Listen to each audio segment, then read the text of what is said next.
वाह यार, क्या तो व्यू आ रहा है। देखो तो कितनी बड़ी बिल्डिंग है ये। पर नीचे सर किसका आ रहा है? अरे तो मेरे स्कूल का दोस्त शोमूद है। पर ये यहाँ पे कचड़ा क्यों बीन रहा है? स्कूल में तो ये सबसे लंबा, सबसे हैंडसम हुआ करता था। लड़कियां इसके पीछे पागल रहती थी और इसके मार्क्स भी बहुत ज्यादा अच्छे आते थे। तो इसकी लाइफ आज ऐसे कैसी हो गई? जब मैं एक छोटा बच्चा था, मेरा favourite game Pokemon black and white था। उस वक्त में मुझे ब्लैक और व्हाइट के बीच का मतलब नहीं पता था। पर जैसे जैसे मैं बड़ा हुआ, सोसाइटी ने मुझे ये बताया कि काले दिखने वाले लोग अच्छे नहीं दिखते और गोरे दिखते हैं। उसके कुछ टाइम बाद सोशल मीडिया ने मुझे बताया कि ब्लैक कलर की सारी चीजें बहुत ही ज्यादा एस्थेटिक दिखती हैं और व्हाइट कलर की चीजें बहुत ही ज्यादा ब्लैंड। एंड देन मेरे पास एक ऑप्शन आया। अभी तक मैं बस वही चीजें करता था, वही चीजें मानता था जो बाकी लोग मुझे बताते थे, क्योंकि अंदर से भले ही मुझे लगता था कि डार्क स्किन लोग भी इक्वली एज अट्रैक्टिव दिखते हैं एज व्हाइट पीपल। मुझे ये भी लगता था कि व्हाइट कलर भी बहुत ज्यादा एस्थेटिक लगता है। पर लोगों से अलग फील ना करने के कारण मैं हमेशा उनकी हाँ में हाँ मिलाता गया। और जब बारी आई अपने लाइफ के पाथ को चूज करने की, मैंने अपनी पूरी कोशिश करी, पर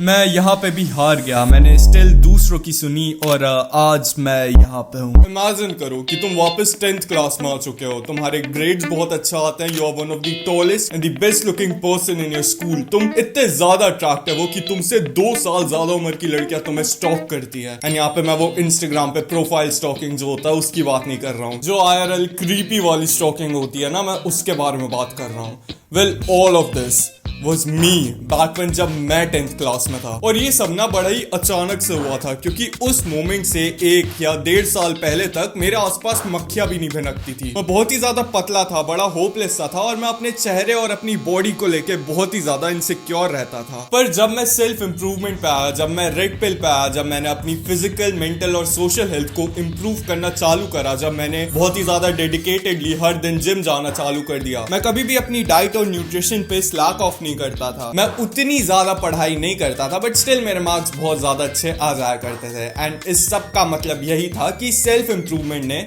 मेरी लाइफ को बहुत ही ज्यादा सिग्निफिकेंटली इंप्रूव कर दिया था। पर एक प्रॉब्लम आई। सेल्फ इंप्रूवमेंट पे मेरा फोकस था कि मुझे अपनी फिजिकल हेल्थ, मतलब अपने लुक्स और अपनी मेंटल और सोशल हेल्थ को इंप्रूव करना है। पर मैंने एक चीज नोटिस करना चालू कर दी कि जो मेरी फिजिकल हेल्थ थी, मतलब जो मेरे लुक्स थे, उन्होंने मेरी मेंटल हेल्थ और सोशल हेल्थ को बहुत ही ज्यादा ओवर पावर करना चालू कर दिया। तो यहाँ पे मैंने एक गलती करी। मुझे ऐसा लगने लगा था कि अब मुझे मेरी सोशल स्किल्स पे, अब मुझे मेरी मेंटल हेल्थ पे ध्यान देने की जरूरत नहीं है, क्योंकि लुक्स ही मेरे लिए सब कुछ कर दे रहे हैं। इसलिए मैंने लुक्स को अपनी लाइफ की फर्स्ट प्रायोरिटी बना लिया। एंड इसके कुछ टाइम बाद मैं इंट्रोड्यूस हो गया था ब्लैक पिल के आइडियोलॉजी से। नाउ इस पॉइंट से पहले तक मैं वो जो ब्लैक पिल फोरम्स में जो लुक्स मैक्सिंग वाली चीजें होती है ना, मैं उनको फॉलो करता था। पुराने व्यूज को थोड़ा बहुत पता होगा इसके बारे में, खैर अभी हम इसकी बात नहीं कर रहे हैं। बात यह है कि इस पॉइंट से पहले तक मैं बस ब्लैक पिल में जो लुक्स मैक्सिंग की जो प्रैक्टिसेस थी, बस उनको फॉलो करता था। अभी तक मैं इसकी जो आइडियोलॉजी है उससे अनअवेयर था। ब्लैक पिल की जो आइडियोलॉजी है वो फॉलो करती है द कॉन्सेप्ट ऑफ निहिलिज्म, मतलब जो इस दुनिया की सच्चाई है, जो इस दुनिया का यूनिवर्सल ट्रुथ है, उसको बदला नहीं जा सकता। अभी नाउ ये एज अ स्टेटमेंट तो तुम्हें सही साउंड कर रहा होगा, पर in practice this is completely false. मान लो कि एक चीज है, मान लो एक स्टेटमेंट है जैसे कि लुक्स मैटर। नाउ क्या ये एक यूनिवर्सल ट्रुथ है? क्या इसका जनरल आंसर यस है? हाँ है।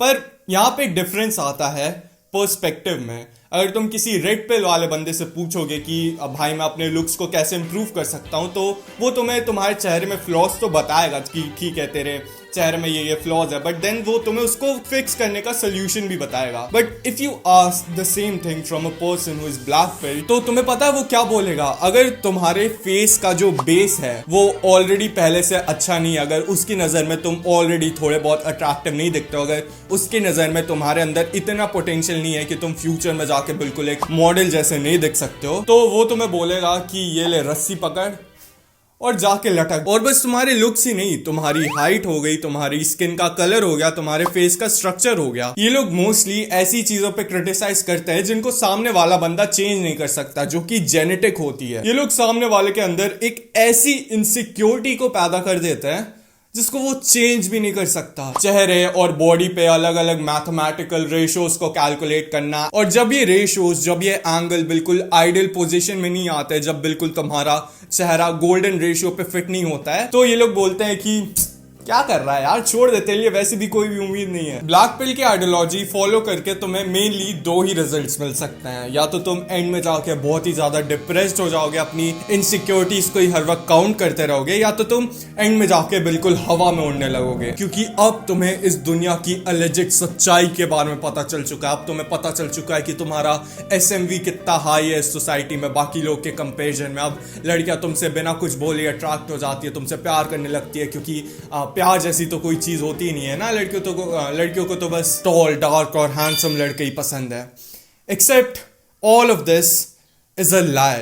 ब्लैक पिल का कोई भी पॉजिटिव साइड है ही नहीं। चलो इस चीज को ना मैं तुम्हें एक कहानी से समझाता हूँ। तो जब मैं नया 11th क्लास में आया था, हाँ मैं भी उस वक्त बिल्कुल हवा में उड़ रहा था, क्योंकि 10th क्लास में मेरे 90% आए थे एंड मेरे लुक्स, मेरी बॉडी बहुत ही अच्छी हो गई थी। बेसिकली मेरी लाइफ उस वक्त पे अपने पीक पे चल रही थी।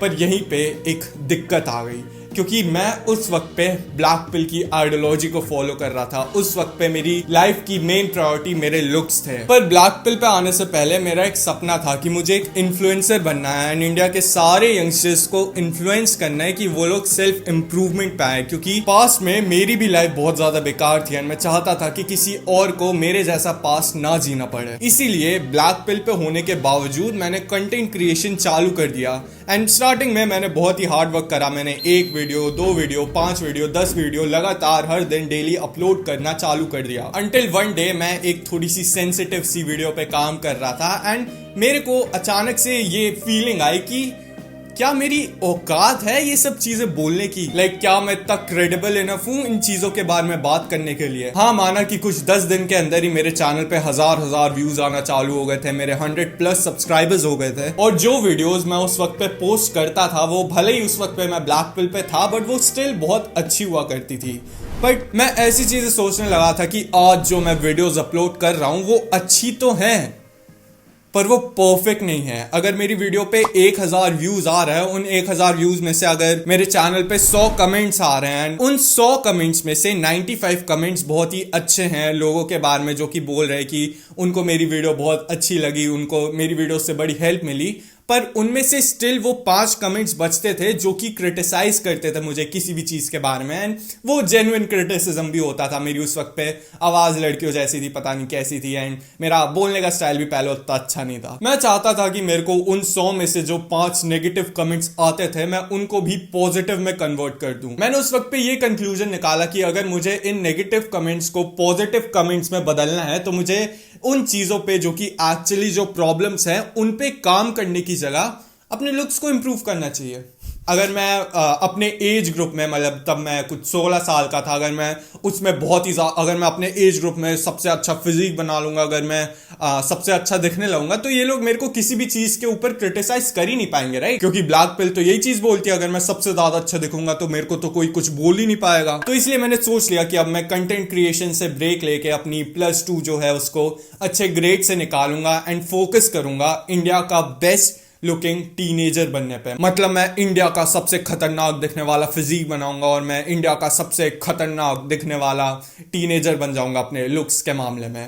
एंड इसी की वजह से, ब्लैक पिल को फॉलो करने की वजह से, इसी परफेक्शनिज्म को चेंज करने की वजह से दिस थिंग बैकफायर्ड। इनिशियली तो हाँ, मेरे ग्रेड्स अच्छे आने लगे थे, मेरा फिजिक और मेरे लुक्स और ज्यादा इंप्रूव होने लगे थे, पर कुछ टाइम के बाद ना ये चीज मेरे को चुभने लगी, क्योंकि मेरा ये जो गोल था, जो मुझे इंडिया के सारे यंगस्टर्स को सेल्फ इंप्रूवमेंट पे लाना था, वो मेरा गोल तब से है जब से मैं कुछ 14 साल का हूँ। मैं तब से सेल्फ इंप्रूवमेंट की वीडियोस क्रिएट करने की कोशिश कर रहा था। मुझे धीरे धीरे ये रियलाइजेशन होना चालू हो गया था कि मैं अपने गोल से कोप कर रहा था, अपने गोल से भाग रहा था लुक्स का बहाना लेके, और इसी चीज ने मेरी जो सेल्फ इमेज है उसको डैमेज करना चालू कर दिया था। और ये चीज मैं पहले मल्टीपल टाइम्स बोल चुका हूं, तुम्हारी self image is the most important thing in this world. अगर तुम्हारी सेल्फ इमेज अच्छी होगी, इस दुनिया में ऐसा कोई भी काम नहीं है जो कि तुम नहीं कर पाओगे। पर अगर तुम्हारी सेल्फ इमेज बेकार हो गई, अगर तुम्हारी सेल्फ इमेज नीचे गिर गई, तो तुम कुछ भी नहीं कर पाओगे।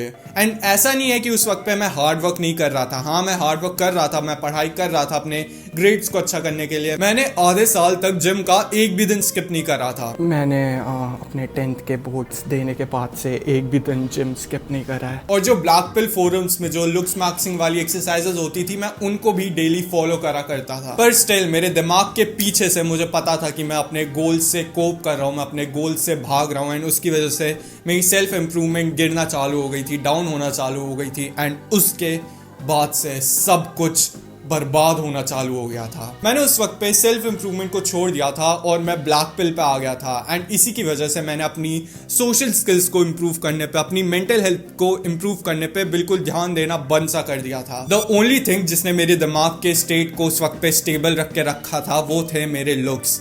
पर वो भी बेकार होना चालू हो गए क्योंकि मुझे बहुत ज्यादा स्ट्रेस होने लगा था। स्ट्रेस की वजह से मुझे बहुत ज्यादा एक्ने होना चालू हो गया था, जिसका इफेक्ट अभी तक मेरे चेहरे पे बाय द वे। मुझे हेयर फॉल होना चालू हो गया था, मुझे मसल लॉस होना चालू हो गया था। एंड चलो ये सब तो ठीक है, मुझे लिटरल नाइटमेयर्स आना चालू हो गए थे जस्ट बिकॉज मैंने अपने लुक्स और परफेक्शनिज्म को अपने गोल्स के ऊपर रखा। तो मैं बोल रहा था कि भाई कल आज तो मेरा खैर पेपर था मिड टर्म, कल रात के 2 बजे, ठीक है, मैं चिल्लाना चालू कर देता हूँ क्योंकि मेरे को आता है एक नाइटमेयर। अभी ये तो मेरा केस था, तुमने मेरा पूरा डिस्क्रिप्शन सुना पास्ट का कि मैं 10th क्लास में कैसा था एंड एवरीथिंग।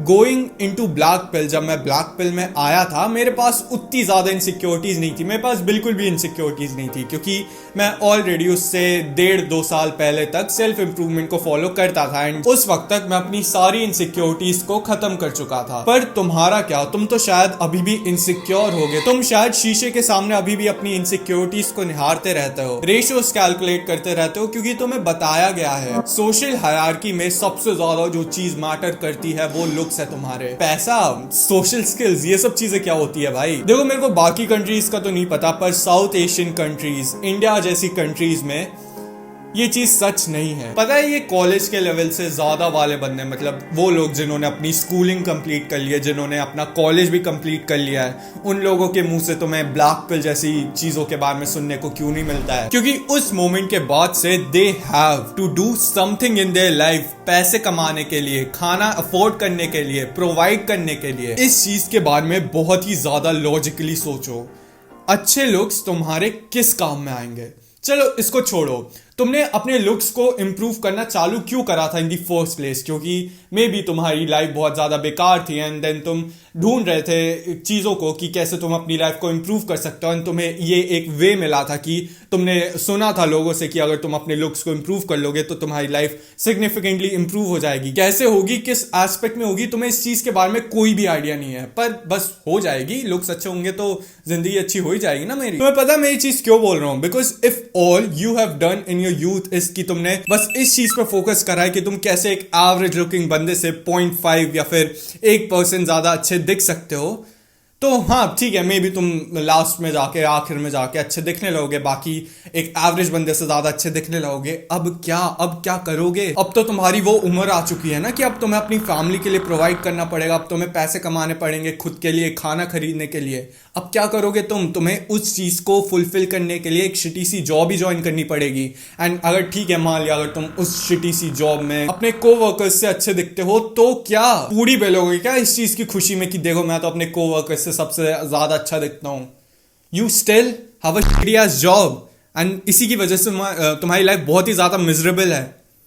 समझ में आ रही है मेरी बात? और अगर तुम्हें बहुत ही ज्यादा लगता है ना कि अगर तुमने अपने लुक्स को इंप्रूव नहीं करा तो तुम्हारी शादी नहीं हो पाएगी, तुम्हें एक अच्छी दिखने वाली लड़की नहीं मिल पाएगी, मेरे भाई, with this ass miserable job, कोई भी बाप अपनी लड़की का हाथ तेरे हाथ पे नहीं रखेगा, इवन इफ तू बहुत ही ज्यादा अट्रैक्टिव दिखता है। तुम्हें तो ये लगता है ना कि अगर आज तुमने अपने लुक्स को इंप्रूव करना चालू नहीं करा तो फ्यूचर में तुमसे कोई और ज्यादा अट्रैक्टिव दिखने वाला बंदा तुम्हारी फ्यूचर वाइफ को लेके चला जाएगा। और हाँ, क्यों नहीं लेके जाएगा? क्योंकि ये चीज तो मैं भी नहीं मानता हूँ, ये तो तुम खुद ही बोलते हो ना कि तुम्हारी पूरी लाइफ जेनेटिक्स पे डिपेंड करती है। तो तुम जितने भी अपने लुक्स को इंप्रूव कर लो, फ्यूचर में तुमसे एक अच्छा जेनेटिक्स वाला बंदा आएगा एंड वो तुम्हारी फ्यूचर वाइफ को लेके चला जाएगा, क्योंकि तुमने अपनी लाइफ में लुक्स को इंप्रूव करने के अलावा करा ही क्या है। तो ठीक है, फिर रोड पे बैठो लोटा लेके तो how do you prevent this from happening, how do you prevent your future wife उस अट्रैक्टिव दिखने वाले बंदे से जिसके पास ज्यादा अच्छे जेनेटिक्स है तुमसे? Just start focusing on other factors of your life except than looks. यहाँ पे मैं ये नहीं बोल रहा हूँ कि तुम्हें लुक्स को इंप्रूव करने पे ध्यान देना ही नहीं चाहिए, नहीं, लुक्स को इंप्रूव करो, it is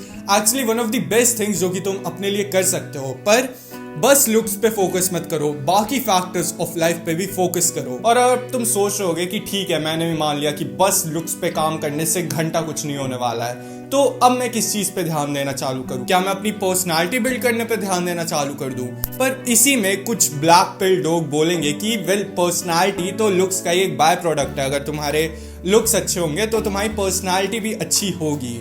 well, not precisely. अगर तुम बचपन से ही बहुत ज्यादा अट्रैक्टिव दिखते हो, अगर तुम्हें बचपन से ही लोगों से बहुत ज्यादा कॉम्प्लीमेंट्स मिलते हैं, तो हाँ, तुम्हारी पर्सनालिटी अच्छी होगी, क्योंकि तुम्हें बचपन से ही बहुत ज्यादा कॉन्फिडेंस है, तुम्हारे अंदर बचपन में ही बहुत सारी पर्सनालिटी आ गई होगी इतने एक्सपोजर की वजह से। पर तुम्हारी पर्सनालिटी तुम्हारे लुक्स पे डिपेंड नहीं करती है, तुम्हारा कॉन्फिडेंस तुम्हारे लुक्स पे डिपेंड नहीं करता है।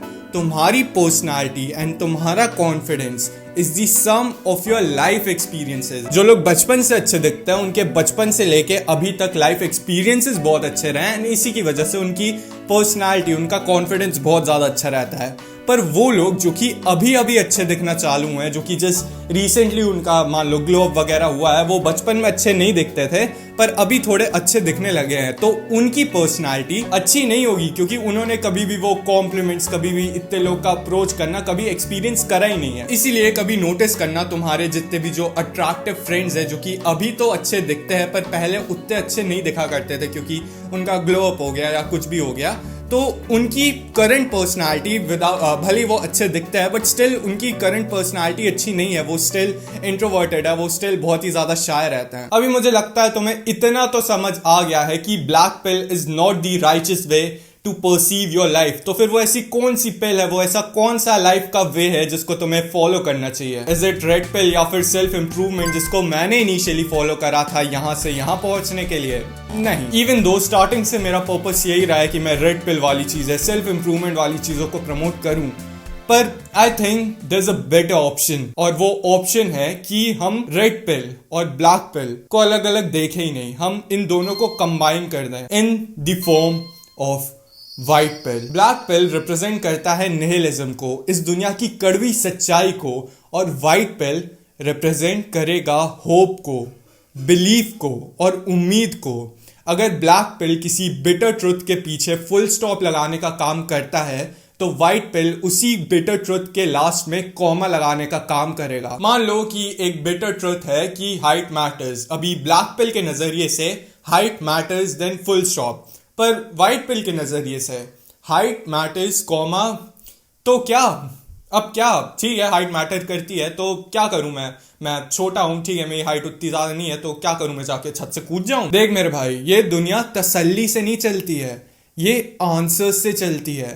अगर मैं ये चीज बोल रहा हूं कि व्हाइट पिल होप को रिप्रेजेंट करेगी, तो मैं तुम्हें ये चीज करने को नहीं बोल रहा हूं कि तुम बस आंख बंद करके बिलीव करते रहोगे कि आज अगर तुम्हारी लाइफ में कुछ बेकार है तो आगे जाके कुछ अच्छा हो जाएगा अपने आप ही मैजिकली। नहीं, कुछ भी अच्छा नहीं होने वाला है, जो कि एक बिटर ट्रुथ है, और ये वही बिटर ट्रुथ है जिसके अगेंस्ट तुम्हें खड़ा होना सीखना पड़ेगा। क्योंकि देखो, मेरे लिए चीज बोलना बहुत ज्यादा आसान है कि हाइट मैटर नहीं करती है। क्यों? क्योंकि मैं ऑलरेडी कुछ 6 फुट 3 इंच का हो गया हूं। पर तुम्हारे लिए या फिर किसी शॉर्ट पर्सन के लिए जिसकी हाइट उतनी ज्यादा लंबी नहीं है, वो अभी मेरी बातें सुन के तो कि मैं जो बोल रहा हूँ कि हाइट मैटर नहीं करती है, वो यहाँ पे तो चलो खुश हो जाएगा कि वाह देखो इसने तो बोल दिया कि हाइट मैटर नहीं करती है। पर जब वो बाहर जाएगा, रियल वर्ल्ड में जाएगा, जब वो डिस्क्रिमिनेशन फेस करेगा अपने हाइट के ऊपर, तब अभी वो बंदर तो है नहीं, अभी वो छोटा सा बच्चा तो है नहीं, उसके पास भी रैशनल थिंकिंग पावर है ना थोड़ी सी, वो भी समझ जाएगा कि जो मैंने पहले बोला था वो सच नहीं है। सच्चाई यही थी कि वो बिटर ट्रुथ से भाग रहा था, इंस्टेड उससे फाइट बैक करने के लिए वो उससे कोप करने की कोशिश कर रहा था। अगर तुम्हारी लाइफ में कुछ ऐसी चीज है जिसको लेके तुम कुछ भी नहीं कर सकते हो, तो उसको छोड़ो, उसको भाड़ में जाने दो, बाकी चीजों पे काम करना चालू करो। क्योंकि ठीक है, मान लिया फ्यूचर में कोई 6'5" का बंदा है, ठीक है, तुम उस 6'5" के बंदे से 3 गुना 5 गुना 10 गुना ज्यादा मेहनत करोगे। तुम ठीक है, तुम्हारी हाइट छोटी है तो तुम लुक्स पे काम करना, मनी पे काम करना, स्टेटस पे काम करना चालू करोगे, तो क्या लगता है, क्या फ्यूचर में वो 6'5" का बंदा आके तुम्हारी फ्यूचर वाइफ को लेके चला जाएगा? ऑब्वियसली नहीं, क्योंकि उसके पास बस हाइट है, उसके पास कोई भी और एसेट नहीं है, उसके पास ना ही पैसा, उसके पास ना ही स्टेटस है, उसके पास ना ही अच्छी पर्सनालिटी है, बाकी चीज जो भी तुम जितना भी प्रोग्रेस करोगे उसके पास कुछ भी नहीं है। तो फ्यूचर में क्या वो 6'5" वाला बंदा तुम्हारी फ्यूचर वाइफ को लेके चला जाएगा घंटा?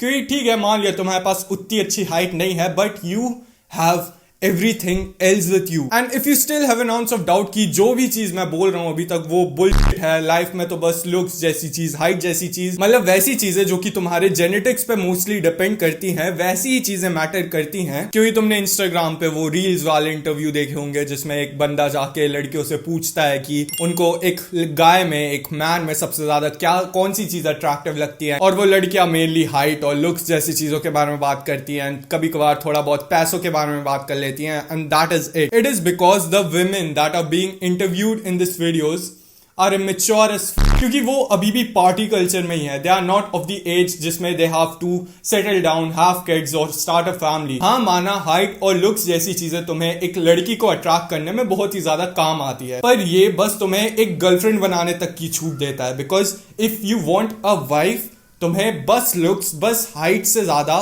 और भी चीजें चाहिए रहेंगी इन योर लाइफ। और ये सब चीजें तो मैं ऐसे ही बोल रहा हूँ, not even accounting the fact कि लव, प्यार, मोहब्बत जैसी चीजें भी इस दुनिया में एग्जिस्ट करती हैं।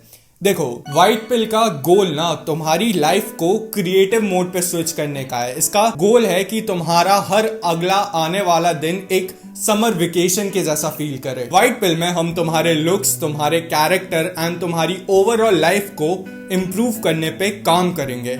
सबसे पहले अगर लुक्स की बात करें तो अपने लुक्स को इंप्रूव करने के लिए तुम्हें अपनी फिजिकल हेल्थ को इंप्रूव करना पड़ेगा। To improve your physical health तुम्हें सबसे पहले एक्सरसाइज करना चालू करना पड़ेगा। To build a good physique तुम्हें अपने पोस्चर को करेक्ट करना पड़ेगा, तुम्हें अपने चेहरे के लिए लुक्स मैक्सिंग करना चालू करना पड़ेगा। And if you have any insecurity regarding your looks, instead of feeling bad about it, use it as a motivation to earn more money. फिर जब तुम बड़े हो जाओगे तब ये चीज कंप्लीटली तुम्हारे ऊपर होगी कि तुम उस इनसिक्योरिटी को फिक्स करने के लिए सर्जरी कराओ या फिर नहीं कराओ। एंड यहाँ पे एक चीज मैं तुम्हें बोलना चाहूंगा, मान लो तुम अपनी नाक के बारे में बहुत ज्यादा इनसिक्योर हो, तुम्हारी नाक बहुत बड़ी या फिर चौड़ी है, तो क्या करोगे तुम फिर? क्या तुम बस अपनी नाक को पकड़ के रोते रहोगे? इंस्टेड अपनी इनसिक्योरिटी के बारे में बुरा फील करने की जगह तुम इसको एक कैटलिस्ट की तरह यूज कर सकते हो to fire your motivation for future, जिससे तुम फ्यूचर में जाके अमीर बन जाओगे एंड बहुत ही आसानी से राइनोप्लास्टी करा पाओगे। Same goes for your lower jaw. अगर तुम्हारा मैंडिबल छोटा है तो तुम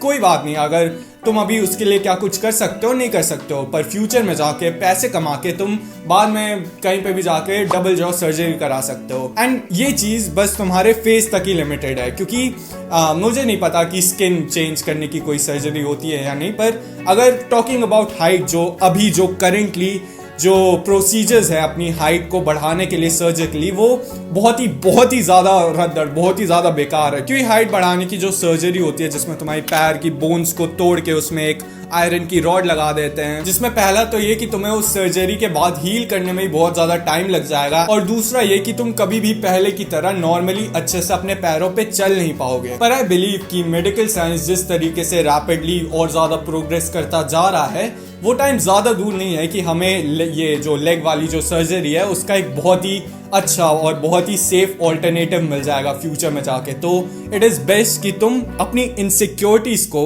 instead feeling bad about them, use them for your advantage. And I know self improvement के पर्सपेक्टिव से, रेड पिल के पर्सपेक्टिव से ये चीज थोड़ी सी अच्छी साउंड नहीं कर रही होगी, ये चीज थोड़ी सी ट्रिगरिंग साउंड कर रही होगी कि मैं बोल रहा हूं तुम्हें कि तुम अपने नेचुरल जो तुम्हारे लुक्स है उसको ऑल्टर करो। पर सच्चाई यही है ना, अगर मैं तुम्हें बोलूं कि ठीक है यार, अगर तुम्हारे अंदर कोई इनसिक्योरिटी है तो तुम उसको बाहर मत आने दो, तुम उसको अपने अंदर ही दबा के रखो, तुम बुरा फील मत करो। पर बाहर से तो ठीक है, चलो तुमने मान भी लिया कि ठीक है मैं अपनी इनसिक्योरिटीज के बारे में बुरा फील नहीं करूंगा, पर अंदर से इंटरनली तुम्हें स्टिल तुम्हारी इनसिक्योरिटीज बग करेंगी ही करेंगी। एंड यू नो व्हाट, जब तुम बहुत ज्यादा पैसे कमा लोगे, जब तुम फुलफिल्ड हो जाओगे अपनी लाइफ में, तब तुम्हें ये लुक्स वाली चीज, तुम्हारी इनसिक्योरिटी वाली चीज उतनी ज्यादा मैटर करेगी भी नहीं, क्योंकि अब तुमने सोशल हायरार्की में जो लुक्स हो गए, जो तुम्हारी हाइट हो गई, उससे ऊपर जो चीज है, जो तुम्हारा स्टेटस है, जो तुम्हारी मनी है, उसको अब अचीव कर लिया है, एंड फ्यूचर में it will be very unlikely कि तुम इस सर्जरी वाले पाथ को चूज भी करोगे या नहीं। मैं तो तुम्हें इसको एज एन ऑल्टरनेटिव ऑप्शन बता रहा हूँ कि हाँ, अगर तुम बहुत ही ज्यादा इनसिक्योर हो तो तुम इस वाले पाथ को भी चूज कर सकते हो। अपने कैरेक्टर को इंप्रूव करने के लिए start working on your mental health, start working on your social health, अपनी सोशल स्किल्स को इंप्रूव करने पे ध्यान देना चालू करो, क्योंकि at the end of the day it all comes down कि if you are happy in your life और not. And talking about men की मेंटल हेल्थ, तो मेन्स मेंटल हेल्थ के बारे में कोई भी बात नहीं करता है, एंड इंटरनेट पे तो ये एक जोक बन चुका है जिसमें खुद मेन पार्टिसिपेट करते हैं, ऐसी ऐसी चीजें बोलते हैं कि हो तू एक लड़का होके कैसा बुरा कैसे फील कर सकता है, एक लड़का होके तेरी मेंटल हेल्थ खराब कैसे हो सकती है, एंड स्टफ लाइक दिस। का एडिक्शन हो गया, सोशल मीडिया का एडिक्शन हो गया, फोन का ही एडिक्शन हो गया, एंड स्पेशली इंस्टाग्राम का एडिक्शन हो गया। ये कुछ ऐसी चीजें, कुछ ऐसे एडिक्शंस है जो कि तुम्हारी मेंटल हेल्थ को, तुम्हारी सोशल स्किल्स को खराब कर देती है। अगर तुम चाहते हो अपनी सोशल हेल्थ और अपनी मेंटल हेल्थ को इंप्रूव करना, तो तुम्हें मेरे चैनल पे डेडिकेटेड मेंटल और सोशल हेल्थ को इंप्रूव करने की प्लेलिस्ट मिल जाएगी। Make sure to check them out after this video. And lastly talking about कि कैसे तुम अपनी ओवरऑल लाइफ को इंप्रूव कर सकते हो। To improve your overall life, तुम्हें सबसे पहले अपने लाइफ में एक गोल, एक पर्पस ढूंढना पड़ेगा, and the second thing is तुम्हें उसी गोल, उसी पर्पस के अराउंड पैसा कमाना चालू करना पड़ेगा। एक ऐसा काम ढूंढो, एक ऐसा गोल ढूंढो जिसको करने में तुम्हें फुलफिलमेंट मिले, जिसको करने में तुम्हें मजा आए, जिसको करने में तुम्हें बहुत अच्छा लगे। जैसे मेरा ये गोल है कि मुझे इंडिया के सारे यंगस्टर्स को सेल्फ इंप्रूवमेंट पे लाना है, तो इससे मुझे स्टेटस कैसे मिलेगा, क्योंकि मैं तो वही काम कर रहा हूँ ना जो मैं करना चाहता हूँ, जिससे मुझे फुलफिलमेंट मिलती है। इससे मुझे स्टेटस मिलेगा क्योंकि I am uploading these videos on YouTube. जब मेरी मूवमेंट और ज्यादा बड़ी हो जाएगी, जब मेरे सब्सक्राइबर्स और ज्यादा हो जाएंगे, जब मेरे पैसे आना चालू हो जाएंगे, तब मेरा स्टेटस भी बढ़ जाएगा। अगर तुम स्ट्रगल कर रहे हो अपने लाइफ में एक गोल ढूंढने के लिए, एक काम ढूंढने के लिए जिसको तुम करना चाहते हो, जिसको करने के बाद तुम्हें खुशी मिलेगी, तो it is very easy, you know. तुम्हें कुछ भी नहीं करना है। कल से तुम्हें बस अपने आप को अपने कमरे में बस 30 मिनट के लिए लॉक करना है, एंड इस चीज के बारे में सोचना है कि तुम्हें सोचना किस चीज के बारे में चाहिए। समझ में आया क्या बोला मैंने? मॉडर्नाइजेशन के कारण ना हमारा अटेंशन स्पैन इतना ज्यादा कम हो गया है कि इसकी वजह से हम बहुत ही ज्यादा फास्ट, बहुत ही रेकलेस डिसीजंस हमने लेना चालू कर दिया है। हम अपने लाइफ के बहुत ही ज्यादा क्रूशियल, बहुत ही ज्यादा इंपॉर्टेंट डिसीजंस के बारे में सोचने में पता है 10 सेकंड भी नहीं लगाते हैं। मान लो एक बंदा है जिसने सुना है कि अगर तुम्हें फॉरेन के क्लाइंट्स मिल जाता है तो वीडियो एडिटिंग में तुम्हें बहुत ही ज्यादा फायदा होता है, एंड तुम उसमें बहुत ही ज्यादा पैसे कमा सकते हो। तो उसको तो लगता है कि शिट यार, पैसे तो मुझे भी चाहिए, तो मुझे भी वीडियो एडिटिंग करना चालू कर देना चाहिए। तो वो वीडियो एडिटिंग सीखना चालू करता है, एंड वो करता रहता है, एंड कुछ टाइम बाद जाके वो रियलाइज करता है कि शिट यार, ये चीज तो मुझे पसंद है ही नहीं, ये तो मैं कर ही नहीं पाऊंगा, ये तो इसको करने में तो मेरे को इंटरेस्ट ही नहीं है। क्योंकि इनिशियली उसने अपना एक कान खोल के तो ये चीज सुन ली थी कि वीडियो एडिटिंग में बहुत ज्यादा पैसा मिलता है, वाह यार बहुत अच्छी बात है, पर अपने दूसरे कान से उस बात को निकालने की जगह उसने उस चीज को ब्लॉक कर लिया। उसने 10 सेकंड भी नहीं लगाया अपने लाइफ के इतने बड़े डिसीजन के बारे में सोचने के लिए, और आज वो अपना बहुत ही ज्यादा टाइम वीडियो एडिटिंग में लगा चुका है, उसको सीखने में लगा चुका है, पर उसको तो वीडियो एडिटिंग में इंटरेस्ट ही नहीं है, एंड इसी की वजह से उसको फॉरेन के क्लाइंट्स ही नहीं मिल रहे हैं। And this is the same for every other profession. अगर तुम किसी भी चीज के लिए बस पैसों के पीछे भागोगे तो डोंट बी शॉक जब एंड में जाके तुम उस चीज में अनसक्सेसफुल रहोगे। तो इसलिए मैंने पहले बोला था कि पहले उन चीजों के बारे में सोचो जो कि तुम करना चाहते हो, एंड जब तुम्हें ये चीज क्लियर हो जाएगी कि उन ऑप्शंस में जो कि तुमने, जिन ऑप्शंस के बारे में तुमने सोचा है, उनमें से एक वो चीज है जो कि तुम्हें लाइफ में बहुत ज्यादा फुलफिलमेंट, जो कि तुम्हें लाइफ में स्टेटस देगा, उसको चूज करो। एग्जाम्पल के लिए मान लो कि तुमने सोचना चालू करा कि तुम्हें करना क्या है अपनी लाइफ में, देन तुमने 3 ऑप्शंस के बारे में सोचा जिनमें से तुम्हें एक को चूज करना पड़ेगा।